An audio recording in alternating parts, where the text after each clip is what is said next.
100% du problème de logement, c'est les immigrants, vous croyez? Non.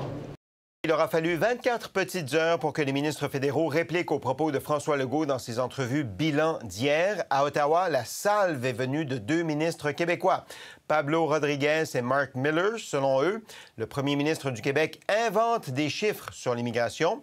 L'arrivée massive aussi d'immigrants n'est pas responsable de l'entièreté de la crise du logement, comme l'a affirmé M. Legault. Ça finit fort la saison politique. Ça marque encore une fois au vert fluo les désaccords fondamentaux sur cet enjeu entre Québec et Ottawa. J'espère que la chaleur ne vous accommode pas, mais en tout cas, ça chauffe entre Ottawa et Québec. Écoutons un extrait de Mark Miller. Bien, je pense qu'il invente ses chiffres, il invente la causalité. En tout cas, je nie pas le volume, mais une exagération qui fait en sorte que les immigrants sont visés, et je pense que c'est assez de casser du sucre sur le dos des immigrants. Donc, il invente des chiffres, il y a une exagération, c'est assez de casser du sucre sur le dos des immigrants. Dimitri, qu'est-ce que vous pensez de cette réplique, quand même assez cinglante, de M. Miller? Tout à fait, et je pense que la partie la plus importante de ce que M. Miller a dit aujourd'hui, le ministre Miller, en s'inspirant de mon ami Michel, il veut le plan. Quel est le plan du gouvernement du Québec? La semaine passée, la ministre de l'Immigration, encore une fois sur les ondes de Radio-Canada, a admis que le plan est là, mais il est sur le bureau du premier ministre et donc, elle attend son approbation. Le plan de réduction des travailleurs temporaires, c'est ça? Oui, parce que ultimement, les deux gouvernements doivent travailler ensemble, arrimer leurs objectifs, arrimer leurs programmes pour voir, ben voici dont a besoin le Québec. Et travailler main dans la main pour que ça ne soit pas contradictoire. Et je reviens à l'exemple fameux. Le Québec qui critique le gouvernement fédéral, le gouvernement de M. Trudeau, mais en même temps envoie plus de certificats de sélection que ce qu'ils disent ils veulent faire rentrer. Ultimement, ces deux gouvernements doivent travailler ensemble. Je vais conclure sur une note politique. C'est quand même très rare de voir le gouvernement fédéral répliquer de façon si cinglante, chose qu'ils se permettent de faire probablement à cause des sondages. Un premier ministre du Québec qui est potentiellement plus affaibli, il n'est plus le roi des sondages, il n'est plus juste en dessous de Dieu ou de Jésus qui peut marcher sur l'eau. Donc, Ottawa peut se permettre de dire, ben écoutez, vous dites n'importe quoi, où est votre plan? Oui. Puis, François, ce qui est un peu passé sous le radar de la rencontre entre M. Trudeau et M. Legault la semaine dernière, c'est que Ottawa a contesté les chiffres du gouvernement du Québec. Donc, François Legault n'arrête pas de nous dire qu'il y a 560 000 immigrants temporaires au Québec qui sont arrivés au cours des derniers mois au Québec. Ottawa fait un calcul qui est totalement différent. Ils arrivent à 370 000 ou à peu près. Donc, c'est près de 200 000 de moins que le chiffre avancé par Québec. Pourquoi? Parce qu'ils disent il y a des gens qui ont déménagé. Oui, ils ont touché terre, si on veut, au Québec, mais après ça, ils ont déménagé vers Toronto ou d'autres provinces, principalement l'Ontario. Puis il y en a d'autres qui ont été déportés, c'est-à-dire qui se sont fait refuser l'accès au Canada. Est-ce que ce qu'on entend là aujourd'hui, puis Dimitri le fait remarquer, c'est sur la place publique, c'est cinglant, c'est pas symptomatique d'un dialogue de sourds entre les deux, que idéologiquement, ils s'entendent pas ou ils veulent pas s'entendre. Françoise. Bien, c'est certain qu'idéologiquement, ils ne s'entendent pas. On fait face à un gouvernement fédéral qui, dès 2015, ouvrait toutes grandes les vannes de l'immigration en ne voyant pas à court, moyen terme les impacts que ça pourrait avoir sur l'économie parce que tout allait tellement bien. Le Canada était riche, ça allait bien, on n'était pas en déficit. Bon, la vie est belle. Et là, arrivent toutes sortes de choses depuis ce temps-là qui a changé le portrait. On a frôlé la récession ici. Les taux d'intérêt ont augmenté. Le logement, crise du logement.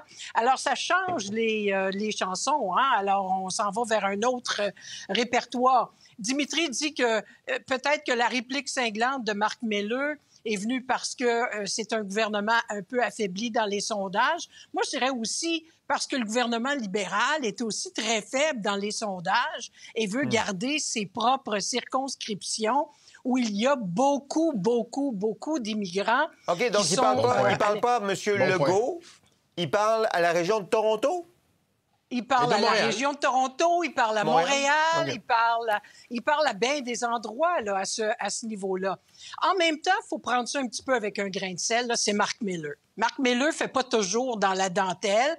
Il est temps qu'ils partent tous en vacances parce que les tons sont peut-être un peu acerbes et ça aide certainement pas à régler. Et c'est peut-être là qu'on s'y perd dans le dossier de l'immigration, du contentieux immigration entre Québec et Ottawa. Les chiffres sont pas les mêmes.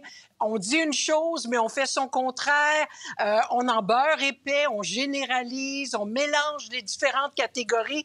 Alors, ça aide pas. Et je pense qu'en partie, il y avait un peu ce côté excédé de Marc Miller, l'avocat, qui trouve que, bon, les arguments sont peut-être pas solides puis sont pas nécessairement plaidés avec conviction. Ils vont plutôt à la va où je te pousse, là, dépendamment de l'humeur de l'électorat. Et ça, c'est frustrant quand tu es le ministre de l'Immigration. Oui. Heureusement, Pablo Rodriguez a été un petit peu plus tempéré, a quand même remis l'emphase sur le fait qu'il y avait eu une rencontre, que l'argent a été déboursé. C'est quand même, c'est pas rien, là, 700 quelques millions de dollars. Il reste des choses à peaufiner. Alors moi, ça me dit, allons-nous-en tous en vacances bientôt. Ça presse. Parlant de Pablo Rodriguez, on a un extrait de lui, puis en effet, il met l'accent, il demande le plan là, quand même du gouvernement du Québec. Il met l'accent aussi sur l'argent qui a été versé. Écoutez jusqu'à la fin. Même s'il tourne les talons à un moment donné, il s'éloigne un peu, mais il donne quand même une réponse à une question très importante. Écoutons M. Rodriguez. Bien, ce qui était prioritaire, c'était de se rencontrer avec Québec pour établir des objectifs communs. On l'a fait. On transfère 750 millions. On travaille sur des objectifs sur des réductions en fonction des priorités de Québec. Mais Québec aussi doit nous dire ce qu'ils souhaitent faire de leur côté. 100% du problème de logement, c'est les immigrants, vous croyez? Non. Je ne sais pas si vous avez bien entendu. 100% de la crise du logement, est-ce le problème des immigrants? Il s'arrête, il se retourne, il répond simplement non. Michel, est-ce que M. Legault n'est pas allé un peu trop fort sur cette analyse-là ou cette affirmation que parce que c'est pas rien, là, 100% de la crise du logement est attribuable au flot d'immigrants ou d'immigration? Michel. Ça fait 2 ans au moins. En tout cas, depuis que moi je suis à l'émission des Mordus, ça fait 2 ans. Ça fait 2 ans que M. Legault va souvent très loin en ce qui concerne l'immigration. Puis je pense qu'à un moment donné, le gouvernement fédéral dit, bien là, ça suffit. M. Legault a souvent fait des amalgames. Il y a souvent eu des déclarations un peu excessives en ce qui concerne les immigrants. Pourquoi? Parce que M. Legault, il fait sa politique. D'abord et avant tout, il utilise l'immigration comme un levier politique pour faire valoir son positionnement à lui, dans le cadre de l'identité du Québec, dans le cadre du premier ministre qui dit, ben moi, je veux... Puis c'est légitime, là, je critique pas ça. Il veut faire en sorte que le Québec a plein contrôle sur l'avenir de l'immigration, mais très souvent, il est allé trop loin. Rappelez-vous, sur les demandeurs d'asile, il a fait l'amalgame avec le fait que s'il y avait des problèmes de santé mentale qui augmentaient, bien, c'était aussi parce qu'on en recevait trop de demandeurs d'asile. C'est juste dans la façon de s'exprimer. Souvent, il va assez loin. Alors, dans ce sens-là, oui, ils mettent le pied un peu plus à terre. Mais M. Rodriguez a dit quelque chose, moi, qui m'a frappée ce matin. Il a dit, oui, nous, on est d'accord pour réduire, puis je pense que M. Trudeau l'a dit à M. Legault, mais il dit, on va réduire en fonction des priorités du Québec. Ah, regardons ça, toi. Là, ça fait des semaines, des mois qu'on dit que le fédéral ne respecte pas les compétences du Québec. Là, le fédéral ne respecterait pas l'entente. Mais là, M. Rodriguez, il dit quelque chose de très sensé. Il dit, on va réduire, mais dites que le Québec nous dise ses priorités, puis pas juste en termes de chiffres. Parce qu'au niveau des emplois, des travailleurs temporaires, ce qui est très important de savoir, c'est dans quel secteur d'activité. Et M. Legault nous dit, moi, les emplois là, à bas salaire, j'en veux pas. Mais moi, j'ai des nouvelles pour lui. Si on se met à fermer tous les Tim Hortons puis tous les McDonald's du Québec, on va avoir un problème. On va avoir un problème. Mais cela dit, il reste quand même que effectivement, il faut avoir ce plan-là. Et Mme Fréchette a dit une autre chose bien importante dans la foulée de la rencontre avec M. Trudeau. Elle a dit, vous savez, réduire le nombre de travailleurs temporaires, il faut le faire, mais il faut aussi augmenter la productivité de nos entreprises. Parce que si on a besoin de main-d'œuvre, mais si on investit dans l'équipement, dans la recherche, dans l'innovation, si on investit dans cette productivité-là, il y a plusieurs types d'emplois dont on n'aurait plus besoin et à ce moment-là, moins d'immigrants pourraient satisfaire les demandes du milieu économique. Mais ça aussi, ça doit faire partie du plan. Parce que si on veut investir dans la productivité des entreprises, il faut que le gouvernement soit capable de soutenir, d'identifier les moyens. Alors, c'est pas juste une question de seuil et de nombre. C'est beaucoup plus complexe. C'est beaucoup plus... Il faut avoir une vision beaucoup plus globale de tous les enjeux qui sont identifiés à cet égard-là. Et selon vous, Mme Fréchette, là, cette vision plus globale? Bien, honnêtement, moi, je trouve qu'elle a plus de profondeur que son premier ministre. Là. Personnellement, c'est une opinion bien personnelle quand elle parle d'immigration. Mais en même temps, c'est elle, la ministre. Alors, c'est sûr qu'elle est au quotidien dans ce genre de dossier-là. Mais il reste qu'à un moment donné, même le premier ministre, il faut qu'il soit capable de pouvoir nous exprimer avec plus de contenu, non seulement les enjeux, mais aussi une panoplie de solutions. Puis je suis d'accord avec Dimitri, il faut absolument que les deux paliers de gouvernement travaillent ensemble. Puis donnez-nous un tableau conjoint, tu sais, pour avoir les mêmes chiffres. Ouais. Entendez-vous au moins sur les chiffres? De quoi on parle? D'accord. Dimitri, je vous ai vu, mais je passe juste la parole avant à Jean-François. Jean-François. Tout à fait. Ben, moi, je suis comme Dimitri, j'adore les données. Hein? On peut avoir des opinions, mais c'est bon d'avoir la même analyse des chiffres. Alors là, vous nous dites, Sébastien, que les fédéraux disent c'est pas 560 000, c'est 380. Alors, d'où viennent ces chiffres? Est-ce qu'ils ont publié un communiqué? Est-ce qu'ils ont dit quelle était la source? Moi, je suis ça Ils disent que c'est de leur ministère de l'Immigration, parce que, je vous donne juste l'explication, le gouvernement du Québec se fie à Statistique Canada. Exact. Et la prétention des fédéraux, c'est de dire que Statistique Canada ne tient pas compte des mouvements de ces gens-là. Donc, c'est pied à terre au Québec, en effet. Mais comment oui, Sébastien, je comprends, mais comment le savent-ils? Parce que la seule organisme qui suit ça, c'est Statistique Canada aux 5 ans. Alors, eux, comment le savent-ils? Ils prétendent que leur ministère de l'Immigration a cette granularité d'informations. Mais on les demande, Jean-François. Et puis, est-ce qu'ils le publient? Est-ce qu'on peut le lire ou il faut les croire sur parole? Là-dessus, je n'ai pas de réponse. Bon. Bonne question. Alors, écoutez, moi, je trouve... Alors, il y a beaucoup de choses dans la sortie de M. Rodriguez, M. Miller. La chose qui est probablement typique, c'est que le gouvernement du Québec et tous les partis à l'Assemblée nationale disent c'est la faute de la politique d'immigration du Canada et du Québec. M. Miller dit arrêtez de dire que c'est la faute des immigrants. Non, non. On casse du sucre sur le ministre fédéral de l'Immigration. Miller, ministre fédéral de l'Immigration, dit arrêtez de casser du sucre sur les immigrants. Hey, fais-tu exprès? La réponse, c'est oui. Il fait exprès de mettre du sel sur la plaie en disant que les attaques sont faites sur les immigrants, alors que M. Legault, à sa décharge depuis déjà plusieurs mois, chaque fois qu'il parle de ces sujets, il fait son petit paragraphe en disant « Ce n'est pas la faute des immigrants individuellement, je parle de la politique d'immigration. » PSPP fait ça depuis des années. Évidemment, les libéraux et les solidaires ont toujours été très précautionneux là-dessus. Alors donc, il y a une volonté politique de M. Miller de détourner la conversation en faisant semblant que ceux qui le critiquent, lui, critiquent les immigrants. Ça, c'est la première chose. La deuxième chose sur les chiffres, OK? Il dit c'est des amalgames, c'est épouvantable de dire que 100% de la crise du logement est due à l'immigration. Alors, un de vos collègues a dit, c'est combien? C'est 50? C'est 60? Il ne le sait pas. Lui, il n'en a pas de chiffres. Il y a juste des opinions. Il n'y a pas de chiffres. Il y a juste ministre de l'Immigration. OK? Alors, est-ce que quelqu'un ici sait quel est le taux d'augmentation de la population québécoise sans immigration? très faible. C'est 0%. 1%. Bon, 0 c'est ça. ou moins 1%. Voilà. Donc, la totalité de la demande supplémentaire en logement vient de l'immigration. Ça, c'est un fait. Ça peut être un fait désagréable. On peut débattre on devrait le dire, on ne devrait pas le dire, on devrait faire attention. Mais c'est un fait.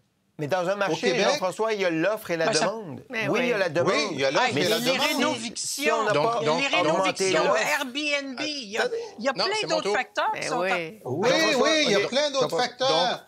Il y a plein d'autres facteurs. Le Titanic a coulé pour plein de facteurs, mais principalement à cause de l'iceberg. Hein? Principalement à cause de l'iceberg. Alors, écoutez, en ce moment, là, le premier ministre est sorti de la rencontre avec M. Trudeau. Il nous a donné des chiffres. C'est la première fois que je le voyais donner autant de chiffres. Il dit, écoutez, nous, on calcule que l'augmentation des travailleurs temporaires depuis les 2 dernières années nécessitait 120 000 nouveaux logements. On en a construit 90 000 nouveaux. Donc, il en manque 30 000. C'est l'iceberg. Il y a des courants, il y a d'autres choses, le monde a trop bu, etc., mais c'est l'iceberg. Alors, au moins, lui, il fait une démonstration. Et tout ce qu'on a du fédéral, c'est de l'opinion et de la mauvaise foi. Maintenant, je dirais, en terminant, que moi aussi, j'aimerais, comme Dimitri, que le dossier du Québec en immigration soit parfait.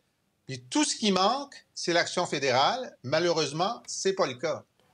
Mais si Pablo Rodriguez voulait que ça se fasse de façon conséquente et raisonnable, la réduction des travailleurs temporaires, il y a juste à dire, à partir de dorénavant, le programme fédéral de travailleurs temporaires, on le donne au Québec, comme c'était prévu dans l'entente, puis débrouillez-vous! D'accord. Solution simple. Dimitri et Michel, je vous ai vu, donc Dimitri d'abord. Oui, et j'ai aucun problème avec cette piste de solution.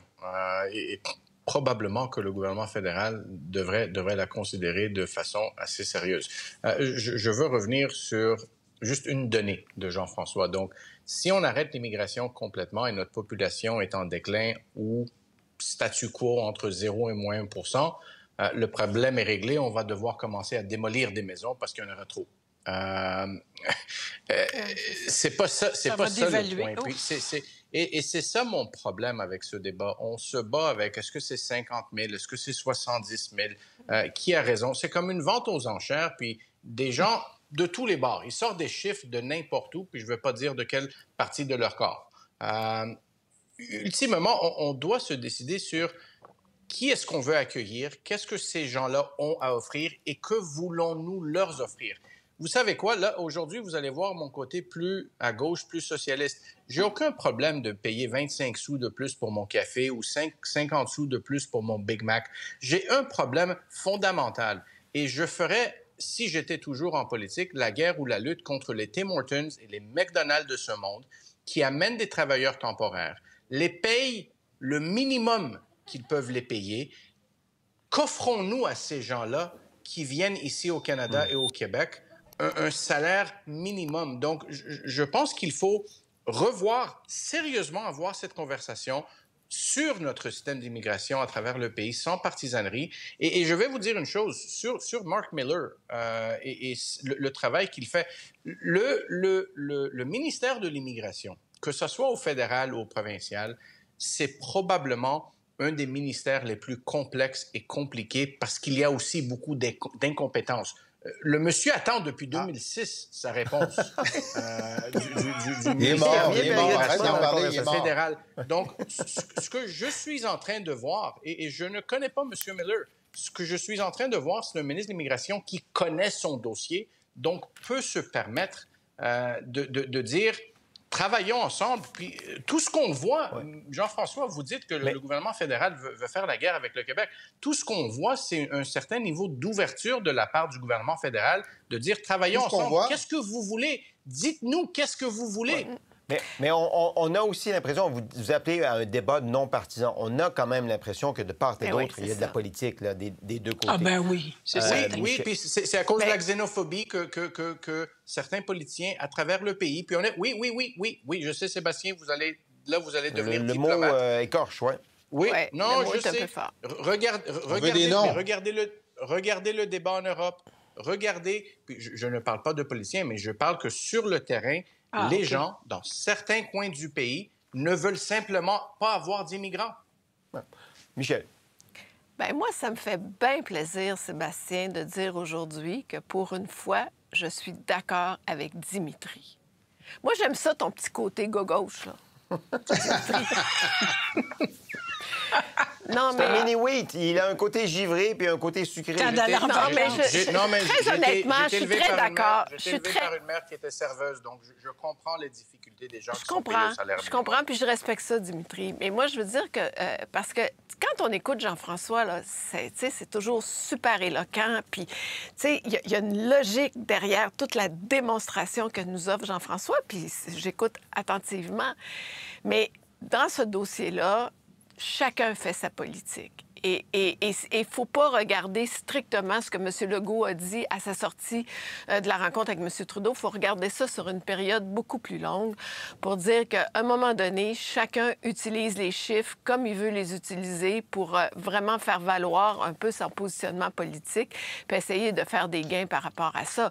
Parce que c'est évident que si on assoyait M. Miller pendant plus que 30 secondes dans un corridor de la Chambre des communes, probablement qu'on arriverait à avoir, moi je dirais, une discussion d'adultes. Et c'est ça que j'invite les partis, tant à Québec qu'à Ottawa, d'avoir une discussion d'adultes sur ce dossier-là. Bien, exactement. Puis je suis pas mal convaincue qu'elle a lieu en coulisses. C'est évident. Puis elle a lieu très certainement entre les fonctionnaires. J'ai suffisamment de respect pour les hauts fonctionnaires de tous les ministères pour dire que ces gens-là font certainement des conversations très sérieuses. Mais, comme dit Dimitri, fort complexe par ailleurs, parce qu'il y a toutes sortes de cas de figure. Cela dit, il faut que les ministres concernés, incluant les premiers ministres, soient capables d'avoir une lecture commune sur ces chiffres et qu'on arrête sans partisanerie, parce que ça a assez duré. Parce que la population, là, elle n'écoutera plus.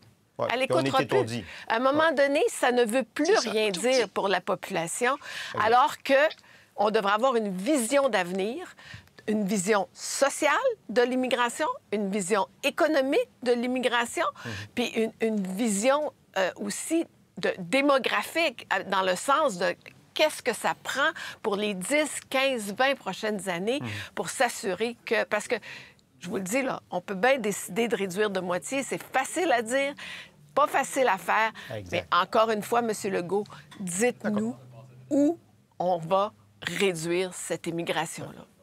Conclusion rapide, Jean-François. Oui, mais je suis d'accord pour dire que la meilleure stratégie politique pour Ottawa, ce serait de donner le PMI au Québec, donc se débarrasser du problème, parce que c'est beaucoup plus difficile de le réduire que de l'augmenter. L'augmenter, t'ouvre le bar. Quand tu décides de faire un filtre à l'entrée du bar, c'est beaucoup plus compliqué. Mais deuxièmement, et donc probablement politiquement de la part de M. Legault, de montrer son plan à lui donnerait une grille intéressante pour forcer le fédéral à avancer. Maintenant, je suis assez vieux pour savoir qu'on met deux adultes dans une pièce, c'est pas sûr qu'ils vont s'entendre, même s'ils ont les mêmes chiffres, parce que l'idéologie entre en ligne de compte. Et M. Miller, la semaine dernière, a retweeté un texte du Globe and Mail dont le titre était « L'immigration est la solution ». Et moi, je lui ai écrit, puis je lui ai dit, écoutez, cher M. Miller, comme il y a eu 1 400 000 immigrants au Canada l'an dernier, si l'immigration était la solution, le problème serait probablement déjà réglé. Alors, donc, il y a un genre d'idéologie pro-immigrationniste qui résiste aux faits, et dont au fait que même les banques de Toronto lui disent que c'est en train de dégrader le tissu social et économique du Québec, parce que, comme tout dans la vie, à une certaine dose, c'est un médicament, puis à une certaine dose, ce n'est plus un médicament. Okay. Vraiment vite, Dimitri, vous m'avez fait un signe comme ça, vous allez devoir faire ça. Oui, je vais dire ce que j'allais dire une autre fois, mais je vais répondre à Jean-François. Oui, l'immigration est la solution. C'est ce que nous faisons depuis 1608. Et la dose? Mais tout le monde est d'accord pour réduire, Jean-François. Tout le monde est d'accord pour réduire, Jean-François. C'est pas une question de réduire ou d'augmenter. C'est une question de cibler et de s'assurer d'amener les gens qui peuvent contribuer et des gens à qui nous allons offrir un vrai rêve puis des vraies opportunités. On est tous d'accord là-dessus. On est d'accord. D'ailleurs, si on reste, François, sur des platitudes, on est tous d'accord. François. D'ailleurs, le texte, c'était l'immigration, la solution. Pas nécessairement augmenter à tout azimut l'immigration et la solution. C'est vraiment pour démontrer que les besoins, la dénatalité au Québec, le fait qu'on perd notre poids dans la fédération canadienne, ça passe définitivement par l'immigration. Tout est dans le dosage. Alors, c'était super intéressant de vous suivre, toi et Marc Miller, là, mais au-delà des grands titres, des fois, il faut regarder les textes. Puis oui, il y a des entreprises qui en ont besoin, puis ça va passer par ça. Les infirmières... Bravo, François. Alors, c'est amusant. Continue, Jean-François. T'es mon divertissement du week-end. Et moi, je redoute Jean-François Lisée qui retweet ou qui répond à un de mes tweets en disant « Cher Sébastien », parce qu'en général, ça veut dire qu'il n'est pas d'accord avec ce qu'on dit. Qu'est-ce que tu veux que je dise? Non, c'est bon, à la place de « cher », qu'est-ce que tu veux que je mette?